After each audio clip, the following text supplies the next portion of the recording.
had a conversation with President Xi a number of weeks ago in which both of the leaders expressed their hopes that despite areas of real difference, and we know there are, we could cooperate on the climate crisis.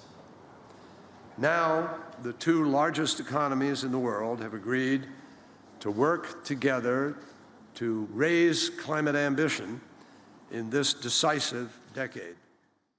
Well, Deirdre McKay is a professor of sustainable development at Keele University, who's joining us now from the United Kingdom. Professor McKay, thank you very much for being with us here on TRT World. So, a bit of a surprise that this announcement came out. What did you make of what you heard from the climate envoy there? Look, I think this is a really exciting announcement, but we're at the stage of the talks where you expect the bounce.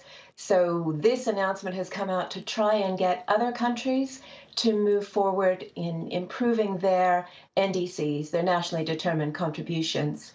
So we want to see Singapore, Australia, Russia, Brazil and Indonesia, and Mexico and even Switzerland make stronger commitments, both on their emissions and on their deforestation.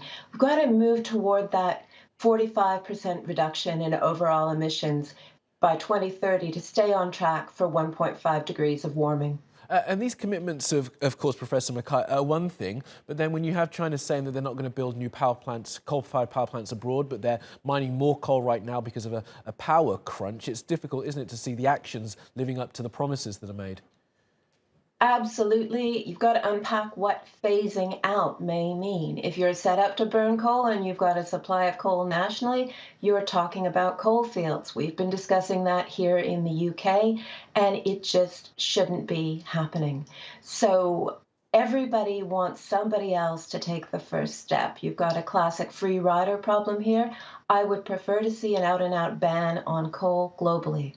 Yeah, I mean, that's probably quite a way off, isn't it, I think, Professor McKay, at this stage. And I noticed as well that in this idea of phasing out coal and this agreement that's been signed between China and the US, there's still no mention of that $100 billion that was meant to be coming from the rich world to the poorer world every year. Where are we with that? Well, I think we are seeing movement forward on that, although, again, that was what was agreed in Paris, but the actual commitment wasn't paid out. So we're 20 billion short. So there are mechanisms being put in place, and I think we're going to see much more work on the transition for less developed countries from coal and diesel, skipping natural gas and moving right into green technology, solar, wind, etc. And that's really what the US and China are agreeing over, is who's going to dominate the green technology market. Right now it's China, but the US wants cooperation to catch up and produce a kind of technical support for the global green economy. And I guess they do have the ability to do that. But you mentioned sort of skipping over gas. I know that a lot of nations do see gas as a transitional energy because it's not as polluting as coal. Absolutely. And they're very much focused on making a transition into petroleum-fueled industrialization as part of their development plans, but they're dependent in many cases on international donors. So that's something that needs to be negotiated, and we need to demonstrate adaptive and effective pathways through that transition, moving very rapidly from petroleum right into renewables.